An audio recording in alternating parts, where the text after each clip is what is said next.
ಸದ್ಗುರು ದಸ್ತಪ್ ಮಹಾರಾಜರ ಅತ್ಯಂತ ಸುಂದರವಾದಂಥ ಪಾವನವಾಗಿರುವಂಥ ಪುರಾಣವನ್ನು ತಾವು ಕೇಳ್ತಾ ಇದ್ದೀರಿ. ನಿನ್ನೆ ಗುರು ಬೇಣಿಸಿದ್ದ ಮಹಾರಾಜರು ದಸ್ತಪ್ ಮಹಾರಾಜರಿಗೆ ತಮ್ಮ ಶಿಷ್ಯನಿಗೆ ಉಕನಾಳದ ಶರಣಜೀವಿಗಳಾದ ಧರ್ಮವಂತರಾದ ನೀತಿವಂತರಾದ ಗುರುವಿನಾಜ್ಞೆಯನ್ನು ಪರಿಪಾಲನಾ ಮಾಡುವಂಥ ದಂಪತಿಗಳಾದಂಥ ಶ್ರೀ ಶರಣಗೌಡರು ಧರ್ಮಪತ್ನಿ ಶಂಕರಮ್ಮತಾಯಿ ಗೌಡಸ್ವಾಮಿಯವರು ಗುರುಗಳ ಮೇಲೆ ಅಪಾರವಾದಂಥ ಶ್ರದ್ಧೆ ಭಕ್ತಿ ವಿಶ್ವಾಸವನ್ನಿಟ್ಟು ನಡೀತಕ್ಕಂಥ ಗೌಡ್ರ ಮನೆಗೆ ಮಹಾರಾಜರನ್ನು ಕರೆದೊಯ್ದು ಶರಣಗೌಡರ ಮನೆಯಲ್ಲಿ ನೀನಿರಬೇಕಪ್ಪ ಅಂಥೇಳಿ ಗುರುಗಳು ಆಜ್ಞೆ ಮಾಡುತ್ತಾರೆ.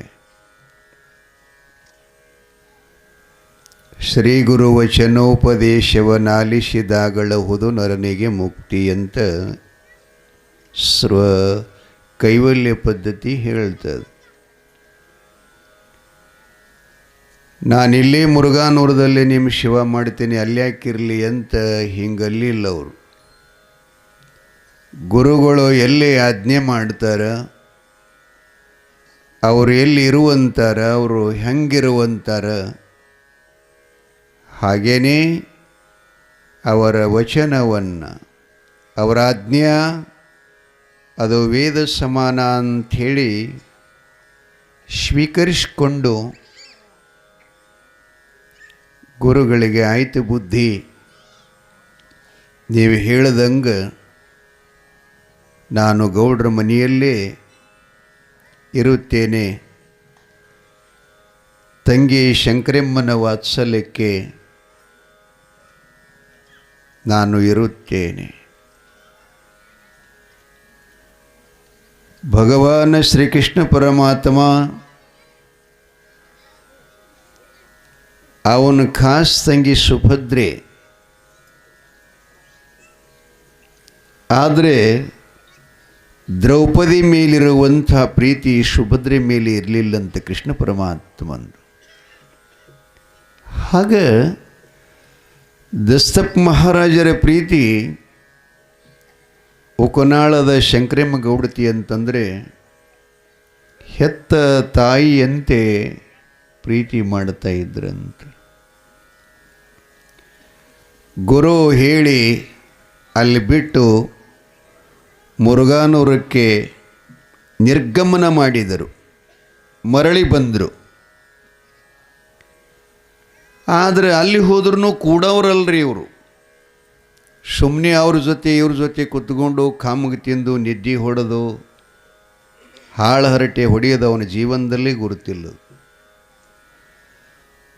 ಗುರು ದಸ್ತಪ್ ಮಹಾರಾಜರು ಉಕನಾಳಕ್ಕೆ ಹೋದರೂ ಕೂಡ ಶರಣಪ್ಪ ಗೌಡರ ಹೊಲದಲ್ಲಿ ಬಹಳ ಕೆಲಸ ಮಾಡುತ್ತಿದ್ದರು, ದುಡಿತಿದ್ದರು. ಆ ಬಳಿಕ ಮಣ್ಣಿನ ಮಹತ್ವ ಏನು ಅನ್ನೋದನ್ನು ಇಡೀ ಗ್ರಾಮಕ್ಕೆ ತೋರಿಸಿಕೊಟ್ರು.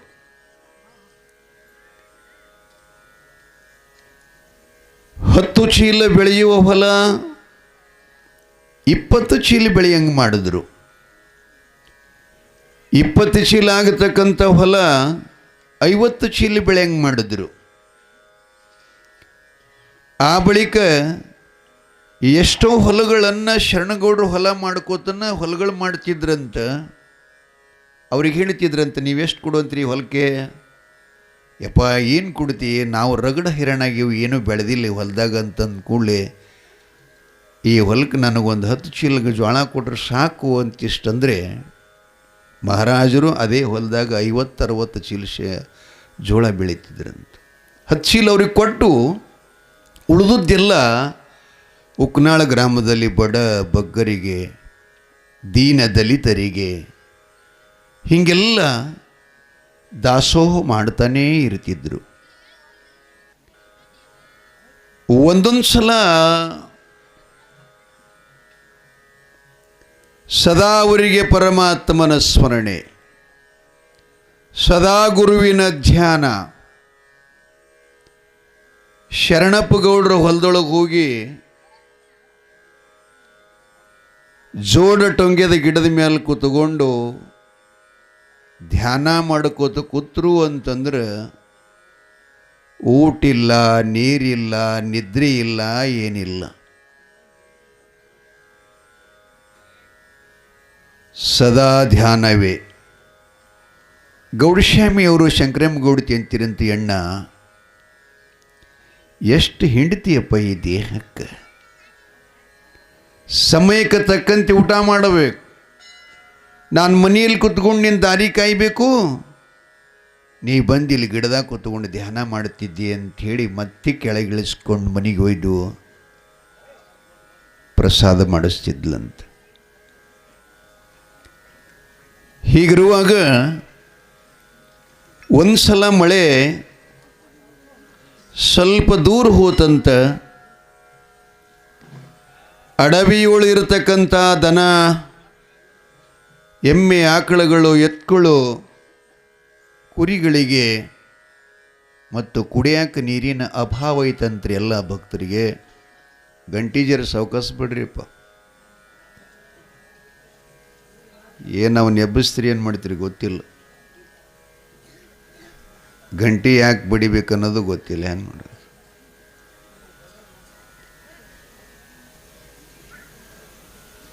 ಒಬ್ಬ ಬಡ್ದಾನಂದ್ರೆ ಹಿಂದೆ ನಾವು ಅನ್ಕ ಜೋರು ಬಡಿಯೋದು.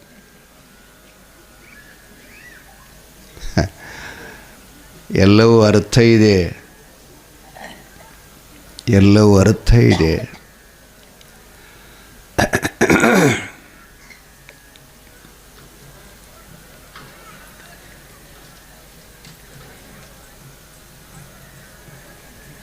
ಜೋಳದ ಹೊಲದಾಗ ಒಂದು ಸಲ ದಸ್ತಪ್ ಮಹಾರಾಜರು ಕೂತ್ಕೊಂಡಿದ್ರಂತ. ಉಕ್ನಾಳದಲ್ಲಿರುವಂಥ ಕೆಲವು ಜನ ರೈತರು ಅವರು ಕೂತ್ಕೊಂಡ ಜಾಗಿಗೆ ಹೋದ್ರಂತ. ಹೋಗಿ ಯೋಗಕ್ಷೇಮದ ಮಾತುಗಳನ್ನು ಮಾತಾಡೋದ್ರ ಜೊತೆಗೆ ಮಹಾರಾಜರಿಗಂದ್ರಂತ, ಯಪ್ಪ ನೀರಿನ ಅಭಾವ ಬಹಳ ಆಗಿದೆ, ನೀರ ಸಿಗುವಲ್ಲಂಗಾಗ್ಯಾವ, ಮಳೆಯಂತೂ ಮುಂದಕ್ಕೆ ಹೋತು, ಇನ್ನು ಕುಡಿಯಾಕರ ನೀರು ಸಿಗ್ತಾವಿಲ್ಲ ಅಂಥೇಳಿ ಮಹಾರಾಜರಿಗೆ ಸಹಜ ಕೇಳಿದ್ರಂಥವ್ರು. ಅವ್ರೇನು ಜೋಳದ ಹೊಲದಾಗಿ ಹಿಂಬ್ರಕೈ ಊರಿ ಕೂತಿದ್ರು ನೋಡ್ರಿ ಮಹಾರಾಜರು. ಹಿಂಗೆ ಹಿಂದೆ ಹೊಳ್ಳಿ ನೋಡಿದ್ರಂತ. ಜೋಳ ಕೊಯ್ದ ಅವು ಏನಂತೀರಿ ಅವಕ್ಕೆ, ಬುಡ್ಚಿ ಐತ್ರಿ, ಏನಂತೀರಿ ಅವಕ್ಕೆ? ಆ ಜೋಳದ ಬುಡ್ಚಿ ಬಲಗೈಲಿ ಕಿತ್ಕೊಂಡು ತಮ್ಮ ಹಿಂದೆ ಹಿಂಗೆ ಮಾಡಿ ಆ ಕರಿ ಮಣ್ಣಾಗ ಆ ಚೂಪಾದ ಬುಡ್ಚಿ ಏನಿತ್ತಲ್ಲ ಅದನ್ನು ಹಿಂಗೆ ಮಾಡಿ ಕೆದರಿ ಬಿಟ್ರಂತ್ರಿ. ಒಂದಿಷ್ಟು ಕೆದರಿಲ್ಲ, ಅಲ್ಲಿ ಗಂಗಮ್ಮ ತಾಯಿ ಉದಯಾಗಿ ಬಂದು ಹರಿಯಾಕೆ ಶುರು ಮಾಡಿದಿಲ್ಲಂತ. ಜನರಂದ್ರು ಎಂಥ ಆಶ್ಚರ್ಯಪ್ಪ, ಏನು ಬಾವಿಯಲ್ಲ ಬೋರಲ್ಲ, ಸುಮ್ಮನೆ ಜ್ವಾಳದ ಬುಡಚಿ ತೊಗೊಂಡು ಹಿಂಗೆ ಗೀಚದ್ರೆ ಗಂಗಮ್ಮ ಬಂದಳಲ್ಲ ಅಂಥೇಳಿ ಎಲ್ಲರೂ ಸಂತೋಷರಾದರು. ಎಂಥ ಸಾಮರ್ಥ್ಯ ಶಕ್ತಿ ಇವರಲ್ಲಿ ಅದ. ಅವರು ಹೇಳಿ ಜಪ ತಪ ಮಾಡೋರಲ್ಲ, ಅವರೊಳಗೆ ಎದ್ದುಕೊಂಡೇ ಜಪ ತಪ ಮಾಡ್ತಿದ್ರು. ಈಗ ಭಾಳ ಮಂದಿ ಮಂದಿಗೆ ತೋರಿಸಿ ಅನುಷ್ಠಾನ ಅದು ಮಾಡ್ತಿರ್ತಾರೆ. ಪಾಂಪ್ಲೆಟ್ ಶಾಪಾಶಿ ಅವೇನೇನೋ ಮಾಡ್ತಿರ್ತಾರೆ. ಅವ ಹಾಗಿಲ್ಲ, ಜಪ ಮಾಡೋದು ನಿಶ್ಚಿತ, ಆದರೆ ಯಾರೇ ಕಣ್ಣಿಗೆ ಬೀಳಲಾರ್ದಂಗೆ ಮಾಡ್ತಿದ್ರು. ತಪಸ್ಸಿನ ಶಕ್ತಿನ ಹಂಗದ. ಅದಕ್ಕೆಲ್ಲ ಕೃಪಸಾಧ್ಯ ಅಂತ ನಮ್ಮ ವೇದಾಂತ ಹೇಳ್ತದೆ. ಮಹಾತ್ಮರಲ್ಲಿ ಸಿದ್ಧಿ ಬರಬೇಕಾಗಿತ್ತು ಅಂತಂದರೆ ಅವರಿಗೆ ಕೃಪಾಗಳಂತ ಹೇಳ್ತಾರೆ ಅವರು. ಬಹುತೇಕ ನಿಮ್ಗೆ ಹೇಳಿನ್ನ, ಆದರೂ ಸಂದರ್ಭಕ್ಕನುಸಾರವಾಗಿ ಹೇಳ್ತೀನಿ. ಸಜ ಕೋದ ಜೋಳಿನ ಬುಡ್ಚಿ ತಗೊಂಡು ಹಿಂಗೆ ನೆಲಕ್ಕೆ ಗೀಚಿದ್ರೆ ಗಂಗಾ ಹರಿಲಿಕ್ಕತ್ತು. ಅವರಿಗೆ ಹೇಳಿದ್ರಂತೆ, ಯಪ್ಪ ಈ ತಾಯಿನ ನೀವು ಎಂದೂ ತೊಟ್ಟಿಸ್ಬಾರ್ದು, ಮತ್ತು ಇದನ್ನು ಕೌಲಿ ಮಾಡಿ ಯಾಕಡ್ರೆ ಒಯ್ದು ಕೂಡಿಸ್ಬಾರ್ದು. ಯಾವಾಗ ಇದಕ್ಕೆ ಸನಿಕೆ ಹೆಚ್ಚಿ ನೀವು ಕೌಲಿ ಮಾಡ್ತೀರಿ ಅಂದ ನಿಮಗೆ ಕೈ ಬಿಟ್ಟು ಹೋಗ್ತಾಳೆ, ಇದೊಂದು ಕಾಪಾಡಿಕೊಂಡು ಹೋಗ್ರಿ ಅಂತ ಹೇಳಿದ್ರಂತ. ಆದರೂ ಹೇಳ್ದಂಗೆ ನಡೆಯೋ ಜನ ಕಡಿಮೆ ರೀ. ಹಾಗಾಗಿ ಹೇಳ್ತೀನಿಲ್ಲ, ಕೆಲಸ ಆಗೋ ತನಕ ಬೇರೆ ಇರ್ತದೆ, ಆದ ಬಳಕೊಂದು ಬೇರೆ ಇರ್ತೈತಿ. ಅದು ಅವ್ರು ಹೇಳ್ತಾರೆ, ಎಂಥ ಸಾಮರ್ಥ್ಯಪ್ಪ, ನೋಡ್ಲಿಕ್ಕೆ ನಮ್ಮಂಗೆ ಸಾದಾ ಅದಾನ, ತೆಲಿಗೊಂದು ಬಿಳಿ ರುಮಾಲು ಸುತ್ತಾನ, ಏನದ ಅವನ ಹತ್ರ. ಬರಿಗೈಯಲ್ಲಿರ್ತಕ್ಕಂಥ ಮಹಾತ್ಮ ಇವತ್ತು ಈ ನೀರನ್ನು ತರಿಸ್ಕೊಟ್ಟ ಅಂತಂದರೆ ನಿಮಗೆ ಇನ್ನೊಂದು ಹೇಳಬೇಕಾದ್ರೆ ಅಂಥ ಶಕ್ತಿ ಅವರಲ್ಲಿ ಬರಬೇಕಾಗಿತ್ತು ಅಂತಂದರೆ ಅದಕ್ಕೆ ಗುರು ಕೃಪಾ ಬೇಕಾಗ್ತದೆ.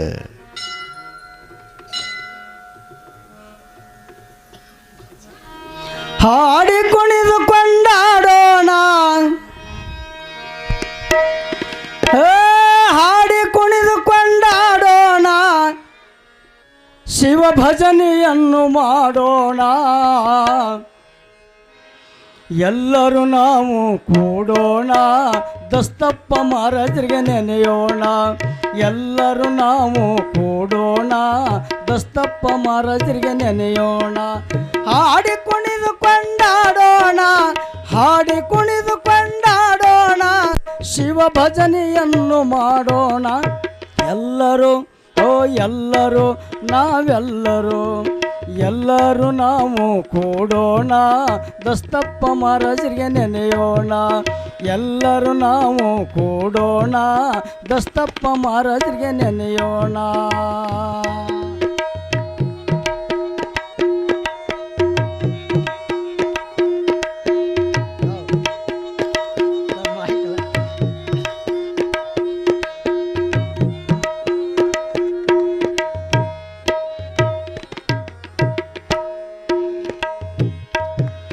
ಸಾತ್ವಿಕ ಬದುಕು ಮಾಡೋಣ, ಸತ್ಯದ ಮಾರ್ಗವ ತಿಳಿಯೋಣ.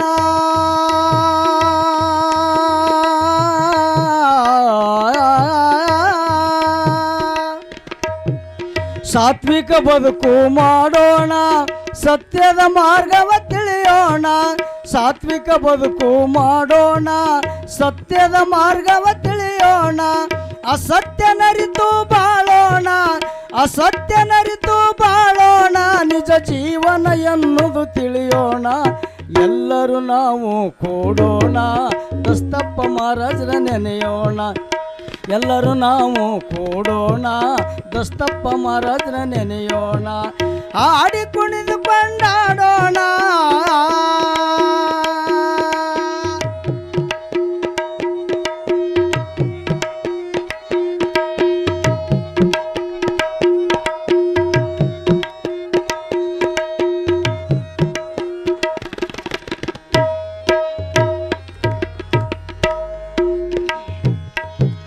ಶಿವ ಶಿವ ಎಂದು ಭಜಿಸೋಣ,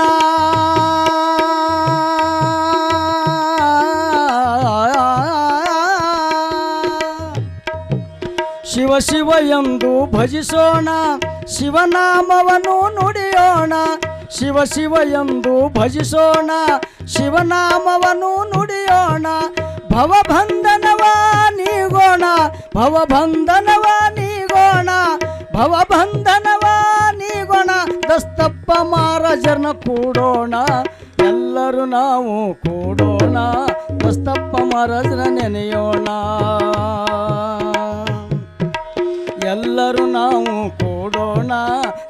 ದಸ್ತಪ್ಪ ಮಹಾರಾಜರ ನೆನೆಯೋಣ. ಹಾಡಿ ಕುಣಿದು ಕೊಂಡಾಡೋಣ, ಹಾಡಿ ಕುಣಿದು ಕೊಂಡಾಡೋಣ, ಶಿವ ಭಜನೆಯನ್ನು ಮಾಡೋಣ, ಎಲ್ಲರೂ ನಾವು ಕೂಡೋಣ. ದಸ್ತಪ್ಪ ಮಹಾರಾಜರ ನೆನೆಯೋಣ, ಎಲ್ಲರೂ ನಾವು ಕೂಡೋಣ. ದಸ್ತಪ್ಪ ಮಹಾರಾಜರ ನೆನೆಯೋಣ, ದಸ್ತಪ್ಪ ಮಹಾರಾಜರ ನೆನೆಯೋಣ, ದಸ್ತಪ್ಪ ಮಹಾರಾಜರ ನೆನೆಯೋಣ.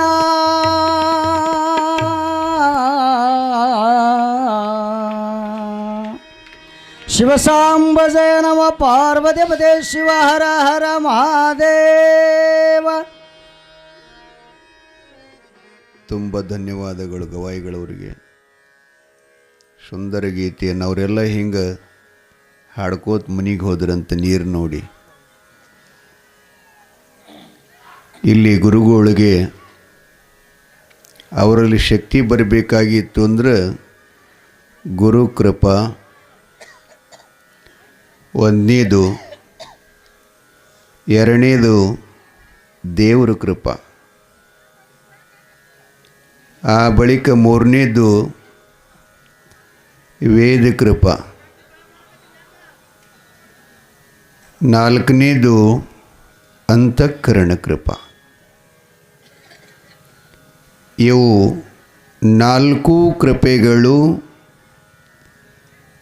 ಯಾವ ಮನುಷ್ಯನಿಗೆ, ಯಾವ ವ್ಯಕ್ತಿಗೆ ಆಗುತ್ತದೆಯೋ ಆತ ಏನು ಮಾಡ್ತಾನೆ ಅದೆಲ್ಲ ಸಿದ್ಧ ಆಗ್ತದೆ, ಶುದ್ಧ ಆಗ್ತದೆ, ಯಶಸ್ವಿ ಆಗ್ತದೆ.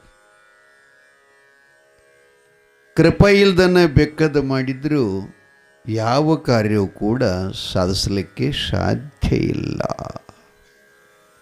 ಯಾರು ಐತಿರ್ತಾರ ಅವ ಮಾಡ್ದಂಗೆ ನಿನಗೆ ಹೆಂಗೆ ಬರ್ತದೆ ಮಗನ, ಸೌಮ್ಯ ಖೈರಣಲ್ಕತ್ತಿ ನಿನಗೆ ಬಂದಂಗೆ ನೀ ಮಾಡಂತ ಹೇಳ್ತಿರ್ತಾರೆ ನೋಡ್ರಿ. ಹಾಂ, ಆದರೆ ಇಂಥವೇನವಲ್ಲ ದೈವಶಕ್ತಿ, ದೈವಿ ಸಂಪನ್ನ ಅಂತೇನಂತೀವಿ ನಾವು. ಇದನ್ನು ನಮಗೆ ಪ್ರಾಪ್ತ ಆಗಬೇಕಾಗಿತ್ತು ಅಂತಂದರೆ ಇವು ನಾಲ್ಕು ಕೃಪೆಗಳನ್ನು ನಮಗೆ ಆದಾಗ ಮಾತ್ರ. ಹಂಗೆ ಸದ್ಗುರು ದಸ್ತಪ್ ಮಹಾರಾಜರಿಗೆ ಪರಿಪೂರ್ಣವಾಗಿ ಸದ್ಗುರುಗಳ ಆಶೀರ್ವಾದ, ಆ ಬಳಿಕ ದೇವರ ಆಶೀರ್ವಾದ. ನೀವಂತೀರಿ ನೋಡಿ, ಅವನು ದೇವ್ರ ಕೈ ಹಿಡ್ದನಪ್ಪ ಅವನಿಗೆ.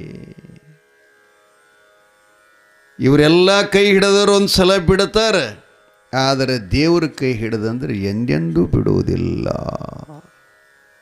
ಎಂದೂ ಬಿಡುವುದಿಲ್ಲ. ಮಹಾರಾಜರಿಗೆ ದೈವೀ ಶಕ್ತಿನೂ ಕೂಡ ಇತ್ತು, ಗುರುವಿನ ಅನುಗ್ರಹನೂ ಕೂಡ ಇತ್ತು.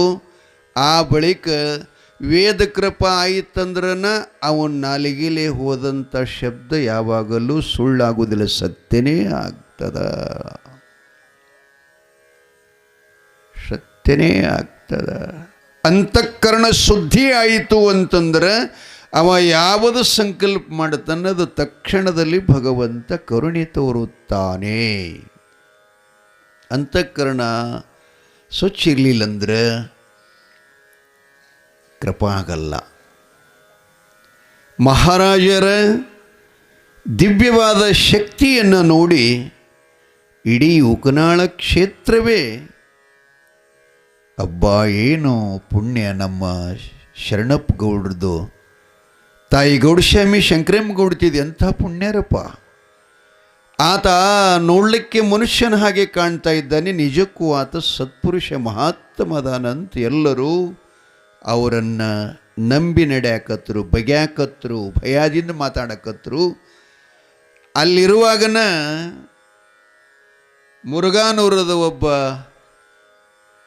ಯಮನಪ್ಪ ಹಡಪದಂಥೇಳಿ ಮಹಾರಾಜರ ಕಡೆ ಹೋಗಿದ್ನಂತ. ಯಮನಪ್ಪ ಹಿಂಗೆ ಬಂದಿಯಲ್ಲಪ್ಪ ಕಲ್ಪಬೇಕಂತ ಮಹಾರಾಜರಿಗೆ ಕೇಳಿದ್ರಂತ. ಯಪ್ಪ ನಿನ್ನ ಕಡೆ ನನ್ನ ಕೆಲಸ ಇಟ್ಟು ಬಂದಿದ್ನಿ. ಏನು ಕೆಲಸೋ? ನಮ್ಮಪ್ಪ ಅಲ್ಲೇ ಅದಾನ, ಅಪ್ಪನಪ್ಪ ಅಲ್ಲೇ ಅದಾನ, ನನ್ನ ಕಡೆ ಇದ್ದೇನು ಕೆಲಸ? ಮಹಾರಾಜರಿಗೆ ಕೇಳಿದ್ರಂತ. ಯಪ್ಪ ನನಗೆ ಬಹುದಿನಗಳಿಂದ ಮದುವೆಯಾಗಿ ಸುಮಾರು 30 ವರ್ಷ ದಾಟ್ಲಿಕ್ಕೈತಿ ಅದ. ಮಕ್ಕಳಿಲ್ಲ ನನಗೆ. ಅದಕ್ಕೆ ನನಗೆ ಮಕ್ಕಳಾಗುವಂಗೆ ತಾವು ಕೃಪಾ ಮಾಡಬೇಕು. ಮಹಾರಾಜರು ನಗಾಕತ್ತರಂತ. ಏನೋ ಅಂಗೈಯಾಗ ಕನ್ನಡಿ ಇಟ್ಕೊಂಡು ಊರೆಲ್ಲ ಹುಡುಕದಂಗೆ ಆತಲ್ಲ ನಿನ್ನ ಪರಿಸ್ಥಿತಿ. ಮಕ್ಕಳು ನಾ ಕೊಡ್ತೀನೇನೋ, ನೀ ಯಾವ ಊರಾಗ ಹುಟ್ಟಿದಿ ಅದೇ ಅಪ್ಪನೇ ಕೊಡ್ತಾ ನೀನು. ಮುರುಘಾನೂರು ಅಂದ್ರೆ ಅದು ಸಾದಾ ಕ್ಷೇತ್ರಕ್ಕೆ ತಿಳ್ಕೊಂಡು ಏನು ಅಲ್ಲಪ್ಪ, ಈ ಜಗತ್ತಿಗೆ ತೊಟ್ಟಿಲವನ್ನು ಕಟ್ಟಿ ತೂಗುವಂಥ ನಮ್ಮಪ್ಪ ಮೋಗಿಸಿದ್ದ. ಅವನು ದಾಟಿ ಹರಿಯುವ ಹಳ್ಳ ದಾಟಿ ಬಂದಿಲ್ಲ. ನಿನಗೆ ಹಂಗೆ ಸಿಗ್ತದೋ? ನಾ ಹೇಳ್ದಂಗೆ ಮಾಡು. ನೀ ಏನು ಹೇಳ್ತದನ್ನು ಮಾಡ್ತೀನಿ ಅಪ್ಪ. ಯಾಕಂದರೆ ಜೀವನದಲ್ಲಿ ಒಬ್ಬರು ಮಾರ್ಗದರ್ಶಕರು ಬೇಕ್ರಿ. ಏನೋ ನಾವು ಪಡಿಬೇಕಾಗಿತ್ತು ಅಂದರೆ ಒಬ್ಬರ ಸಲಹೆ, ಸೂಚನಾ, ಮಾರ್ಗದರ್ಶನ, ಆಶ್ರಯ ಬೇಕಾಗ್ತಿರ್ತದೆ. ಹಾಗಾಗಿ ಯಮನಪ್ಪ ಕೇಳ್ತಾನೆ, ಏನು ಮಾಡತ್ತಿಪ್ಪ? ಅದನ್ನು ಮಾಡ್ತೀನಿ, ಏನು ಮಾಡಬೇಡ. ಇಡೀ 1 ವರ್ಷ ತನಕ ಬೆಳಗ್ಗೆ ಎದ್ದು ಶುಚಿಯಾಗಿ ಶೌಚಾದಿ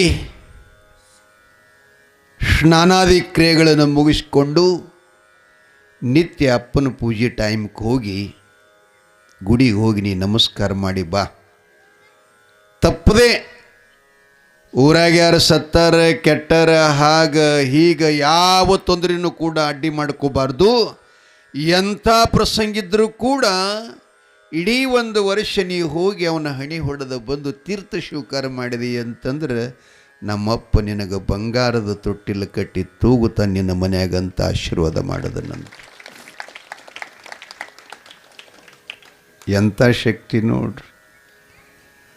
ದುಡ್ದವ್ರಿಗೆ ಬರ್ತದ್ರಿ, ದುಡಿಲಾರ್ದವ್ರಿಗೆ ಪಗಾರ ಯಾರು ಕೊಡ್ತಾರೇನಪ್ಪ? ದುಡಿಬೇಕಾಗ್ತದೆ.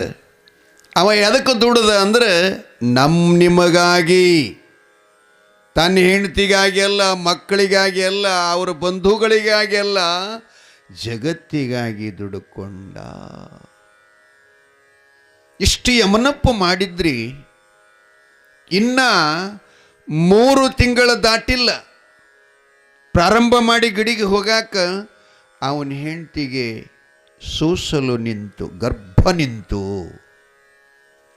ವರ್ಷ ತುಂಬರದೊಳಗೆ ಗಂಡು ಮಗನಿಗೆ ಜನ್ಮ ಕೊಟ್ಟಳಂತ ಯಮನಪ್ಪನ ಹೆಂಡತಿ. ಹಡಪದ್ ನಾವದಿಗೇರು ಅಪ್ಪಣ್ಣನ ಸಮಾಜದವರು, ಅವರು ಹಡಪದ ಅಪ್ಪಣ್ಣವರು ಸಮಾಜದವರು. ಆಗ ಅಲ್ಲಿ ಹುಣಸಾಳದಾಗ ಇದ್ದಾಗನ ಮಹಾರಾಜರು ಆಗಾಗ ಸ್ವಲ್ಪ ಹುಣಸಾಳಕ್ಕೆ ಹೋಗ್ತಿರಂತ. ಹುಣಸಾಳಕ್ಕನನ್ನ ಮತ್ತು ಅವ್ರ ಮನೆಗೆ ಅಂದಿರಿ ನೀವು, ಮಕ್ಕಳ ಹೆಂಡ್ರ ಕಡೆ ಹೋಗ್ತಾರಂತೇಳಿ ಇಲ್ಲ.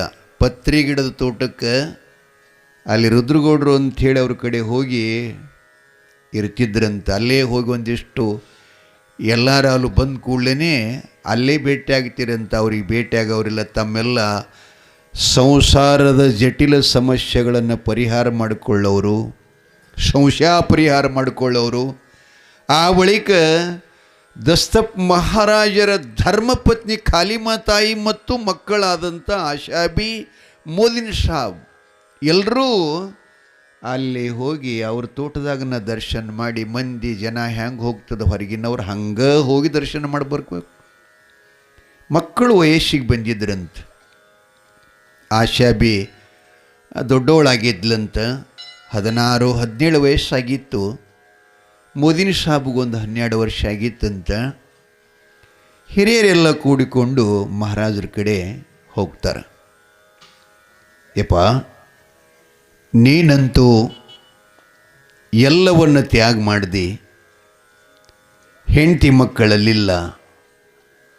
ಯಾರ್ಯಾರ ಬಂದಂಗೆ ಈ ಪತ್ರಿ ತೋಟದಲ್ಲಿ ನಿಲ್ಲೋದು, ನಿಮ್ಮ ಗೆಳೆಯರಿಗೆ ಭೇಟಿ ಆಗೋದು, ಅಧ್ಯಾತ್ಮ ಚಿಂತನೆ ಮಾಡೋದು, ಮತ್ತೆ ಉಕ್ಕನಾಳಕ್ಕೆ ಹೋಗೋದು, ಇದು ಆತು. ಮಕ್ಕಳು ವಯಸ್ಸಿಗೆ ಬಂದಿದ್ದಾರೆ. ತಾಯಿ ತಂದೆ ಹೊಣೆ ಇರ್ತದೆ. ಮಕ್ಕಳ ಹೆತ್ತ ಬಳಕ ಅವ್ರನ್ನ ಅವ್ರ ಕಾಲ ಮೇಲೆ ನಿಲ್ಲುವಂಗೆ ಮಾಡಿಕೊಡೋದೇ ತಾಯಿ ತಂದೆಗಳ ಕರ್ತವ್ಯ. ಹಾಗಿರೋದ್ರಿಂದ ಅದಕ್ಕೆ ತಾವು ಒಂದು ಸ್ವಲ್ಪ ಅದನ್ನೂ ಅವ್ರ ಜೊತೆ ಅಂಜಿ ಮಾತಾಡ್ತಿದ್ರಿ ಅವರು. ಪಟ್ಕನಿ ಏನ್ರಿ ಬಾಯಿಲಿ ಅಂದಂದ್ರೆ ಹ್ಯಾಂಗೆ ಮಾಡೋದು ಅಂಥೇಳಿ ಅದಕ್ಕೆ ಸ್ವಲ್ಪ ಮಕ್ಕಳ ಕಡೆ ಬಲಗಣ್ಣ ಬೇಡ ಎಡಗಣ್ಣ ಹಾಯಿಸಿ ಅವ್ರದ್ದೊಂದಿಷ್ಟು ಉದ್ಧಾರ ಮಾಡ್ರಿ ಅಂತ ಹಿರಿಯರೆಲ್ಲ ಕೇಳ್ಕೊಂಡ್ರು. ಮಹಾರಾಜರು ಹೇಳಿದ್ರಂತ, ಅಪ್ಪ ಲಗ್ನಕ್ಕಾದರೂ ನೀವ ಬರೋರು, ನನಗೊಬ್ಬನಿಗೆ ಲಗ್ನಕ್ಕೆ ಮಾಡಕ್ಕೆ ಬರ್ತೈತೆ ಇಲ್ಲ, ಅದಕ್ಕೆ ನಮ್ಮಪ್ಪ ಬೇಣಿಸಿದ್ದ ನಿಮ್ಮ ಮುಡ್ಯಾಗ ಅವ್ರಿಗೆ ಹಾಕ್ಯಾನ, ಅದೆಲ್ಲ ಜವಾಬ್ದಾರಿ ನಿಮ್ಮದೇ. ಆ ಲಗ್ನ ಮುಹೂರ್ತ ನನಗೇನು ಸಂಬಂಧ ಇಲ್ಲ ಅಂಥೇಳಿ ಹೋಗ್ಬಿಟ್ರಂತ. ಉಕ್ನಾಳಕ್ಕೆ ಹೋದರೂ ಆ ಬಳಿಕ ಹುಣಸಾಳದ ದೈವೆಲ್ಲ ಕೂಡಿ ಮಹಾರಾಜರ ಮಗಳಾಗಿರತಕ್ಕಂಥ ಆಶಾಬಿಗೆ ಹೆಂಡತಿಯ ತವರೂರಾಗಿರತಕ್ಕಂಥ ಕುದುರೆ ಸಾಲೂಡಿಗೆಯ ತನ್ನ ತಮ್ಮನಾದಂಥ ಹುಸೇನ್ ಸಾಬನಿಗೆ ಆಶಾಬಿಯನ್ನು ನಿಶ್ಚಯ ಮಾಡಿದ್ರು. ಮಗನಿಗೆ ಮಹಾರಾಜರ ತಾಯಿ ತವರು ಮನೆ ಕೂಡಿಗೆಲ್ಲ ಆ ಕೂಡಿಗೆಯ ಲಾಲ್ಸಾಬನ ಮಗಳು ದೌಲಮ್ಮ ಅಂಥೇಳಿ ನಿಶ್ಚಯ ಮಾಡಿದ್ರಂತೆ. ನಿಶ್ಚಯ ಮಾಡಿ ಊರೆಲ್ಲ ಕೂಡಿಕೊಂಡು ಲಗ್ನ ಮಾಡಿದ್ರು. ಆಶಾಬಿ ಕುದುರೆ ಸಾಲುಡಿಗೆಗೆ ತಾಯಿ ತವರು ಮನೆಗೆ ಹುಸೇನ್ ಸಾಬನ ಕೈ ಹಿಡಿದು ಗಂಡ್ಮನಿ ಸೇರಿ ಚೆನ್ನಾಗಿ ಸಂಸಾರ ಮಾಡಕತ್ಲು. ಮುಂದೆ 52 ಎಕರೆ ಜಮೀನ ತಾಯಿ ಖಾಲಿಮಾ ಮತ್ತು ಮೋದಿನ ಸಾಬನಿಗೆ ಮಾಡೋಕ್ಕಾಗಲಿಲ್ಲ. ಸಣ್ಣ ಮಗು. ಆ ಬಳಿಕ ಹೂವಿನಿಪ್ಪರಿಗೆ ಬಣಜಿಗೆರವ್ರಿಗೆ ಹಚ್ಚಿಬಿಟ್ರಂಥದನ್ನು ಪಾಲ್ಯ. ಆ ಬಳಿಕ ಈ ಮೋದಿನ ಸಾಬರ ಹೆಂಡತಿ ಇನ್ನೂ ಕೂಡ ಇವನು ಚಿಕ್ಕವ ಮತ್ತು ಆ ಹುಡುಗನೂ ಚಿಕ್ಕದ್ದು. ಹುಸೇನ್ ಸಾಬನ ಮಗಳು ದೌಲಮ್ಮ. ಹೌದಲ್ಲ, ಏನು ಹೇಳಿದ್ನ ಈಗ? ದೌಲಮ್ಮ. ಕುದುರೆ ಸಾಲು ಹುಡುಗಿ ಅವನ ಹೆಸರೇನು? ಬಸವಣ್ಣಮುತ್ಯ. ನೀ ತೆಳಗೆ ಯಾಕೆ ಮುಖ ಮಾಡಿದೆವಪ್ಪ? ಏನು ಅವನ ಹೆಸರು ಏನಂದೇವು? ಲಾಲ್ ಸಾಬ್ ಗೋಟೆ. ಲಾಲ್ ಸಾಬ್ ಗೋಟೆ.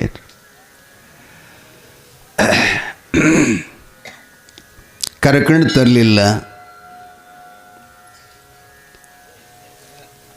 ಊರೊಳಗೆ ನಾಗಪಂಚಮಿಗೆ ಒಂದು ಆಟ ಮಾಡಿದ್ದರಂತ. ಆ ಆಟದೊಳಗೆ ಮೋದಿನ ಸಾಬನು ಪಾತ್ರವಹಿಸ್ಕೊಂಡಿದ್ರಂತ. ನಾಟಕದಲ್ಲಿ ಆ ನಾಟಕ ಸಮೀಪ ಬಂದ ಕೂಡಲೇ ಒಂದಿಷ್ಟು ಇವು ಬೈಠಕ್ಕಿದ್ದಾಗ ತಾಳ ಹಾಕ್ತಾರಲ್ರಿ, ಅವು ಗುಂಡು ತಾಳ ಅಂತ ಹೇಳಿರ್ತಾವ್ರಿ ಭಜನ್ಯಾಗ. ಅಂಥ ತಾಳ ಅದು ಯಾಂಗ ಬಡಿತೋ ಮಹಾರಾಜರ ಮಗನಾಗಿರತಕ್ಕಂಥ ಏನವು ಮೋದಿನ ಸಾಬಿದ್ದು ನೋಡ್ರಿ, ಅವನಿಗೆ ತಾಳ ಬಡಿತು, ಬಹಳ ಪೆಟ್ಟಾತ್ರಿ. ಹಾಗೆ ಎಲ್ಲಿ ತೋರಿಸಿದ್ರು ಕೂಡ ಅದನ್ನು ಕಡಿಮೆ ಆಗಲಿಲ್ಲ.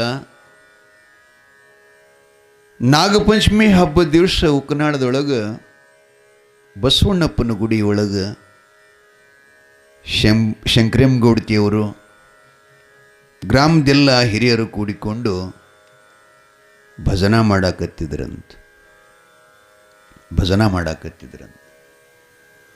ಭಾಳ ಸುಂದರ ಭಜನ. ಆಮೇಲೆ ಮಹಾರಾಜರು ಕೂಡ ಕೈಯಾಗ ತಂಬೂರು ಹಿಡ್ಕೊಂಡು ಭಜನ ಮಾಡ್ತಿದ್ರಂತ. ಆಗಿನ ಭಜನ ಬೇರೆ, ಈಗಿನ ಭಜನ ಬೇರೆ. ಆಗವರು ತಮ್ಮ ಆತ್ಮ ಆನಂದಕ್ಕಾಗಿ, ಆತ್ಮ ಸಂತೋಷಕ್ಕಾಗಿ, ಭಗವಂತನ ಒಲಿಸ್ಕೊಳ್ಳಕ್ಕಾಗಿ ಭಜನೆ ಮಾಡ್ತಿದ್ರು. ಈಗ ರೊಕ್ಕ ಕೊಟ್ಟರೆ ಭಜನೆ ಮಾಡ್ತಾರೆ, ಕೊಡಲಿಲ್ಲ ಅಂದರೆ ಭಜನೆ ಮಾಡಲ್ಲ. ಯಾವ ಭಜನೆ ಹೇಳ್ತಾನ ಅವ ಇವರಿಗೆ ದಾರು ಕೊಡಬೇಕು ಬೆಳತಾನ. ನಿಮ್ಮೂರಾಗಲ್ರಿ, ನಾನು ನಮ್ಮೂರು ಕಡ್ದು ಹೇಳ್ತೀನಿ. ಮತ್ತು ಮಗ ಮಹಾರಾಜ್ ಇದ್ಯಾಕೆ ಹೇಳಕತ್ತ ಅಂದಾರ ಮತ್ತು ಅವ್ರಲ್ಲ ಹಂಗೆ ಇದೆ. ಡೊಳ್ಳಿನ ಪದ್ದಾಗ ನಾವು ಹಂಗೆ ಇದ್ರಿ ಶ್ರದ್ಧೆ. ಶರಿ ಕುಳ್ರದನ್ನು ಹಾಡ್ಲಿಕ್ಕೆ ಬರೋದಿಲ್ಲ, ಮೈಯ ತಾಕತ್ತ ಬರಲ್ಲ, ಏನು ಮಾಡೋದು? ನನಗೊಬ್ಬೊಬ್ರು ಕೇಳ್ತಾರೆ, ಮುತ್ಯಾನ ಪ್ರಸಾದ್ ಹೋತಾನ ಕಳವ್ಲೆ ಅಂದ್ರೆ ನನ್ನ ಕಣಜಲ್ಲಿ ಕೆಂಪು ಅವಲ್ರಿ. ಅದು ನೋಡಿ ಮುತ್ಯಾನು ಸ್ವಲ್ಪ ತೊಳಂಗೆ ಕಾಣಿಸ್ತಾನೆ. ಕುಡ್ದವ್ರ ಕಣ್ಣು ಕೆಂಪು ಆತಾವತ್ತು, ನನ್ನ ಕಣ್ಣು ಕುಡಿಲಾರ ಕೆಂಪಿ. ಅದು ಏನು ಮಾಡಬೇಕು? ಇವಕ್ಕೆ ಉರಿಗಣ್ಣ ಅಂತ ಕರಿತಿರ್ತಾರೆ. ವಜ ನಗಲು ಬರ್ತದೆ ರೀ. ಒಬ್ಬ ಹೆಣ್ಮಗಳು ಕೇಳೋದು ನನಗೆ, ಮುತ್ಯ ಎಷ್ಟು ಹೆಚ್ಚಿಗೆ ತಿಂದಿಯಪ್ಪ ಪ್ರಸಾದ? ನಾಂದೇ ಇಲ್ಲವನ್ನ ಏನು ತೊಗೊಂಡಿಲ್ಲ. ಕಣ್ಣು ನೋಡಿ ಹೇಳ್ತಾವ, ನಿನ್ನ ಕಣ್ಣು ನೀಟು ಕುಡ್ದಿದ್ದು ನನಗೆಲ್ಲ ಗೊತ್ತಾಗಿದೆ ಅಂದಳಕ್ಕಿ. ಏನು ಮಾಡ, ಏನು ಹೇಳಕತ್ತಿದ್ದು ಮುತ್ಯ? ಭಜನೆ ಭರ್ಜರಿ ಭಜನೆ ನಡೆದೈತ್ರಿ. ಆಗಿನ ಪದಗಳೆಲ್ಲ ಸುಂದರ ಪದಗಳು. ಯಪ್ಪ ಒಂದೆರಡು ಸ್ವಲ್ಪ ಬಾರಿಸ್ರಿ.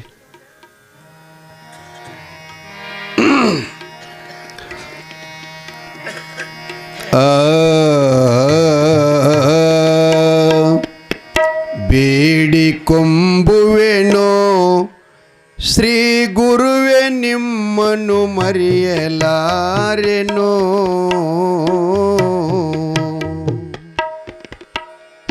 ಬೇಡಿಕೊಂಬುವೆನೋ ನಾ ಬೇಡಿಕೊಂಬುವೆನೋ ಶ್ರೀ ಗುರುವೆ ನಿಮ್ಮನ್ನು ಮರೆಯಲಾರೆನೋ.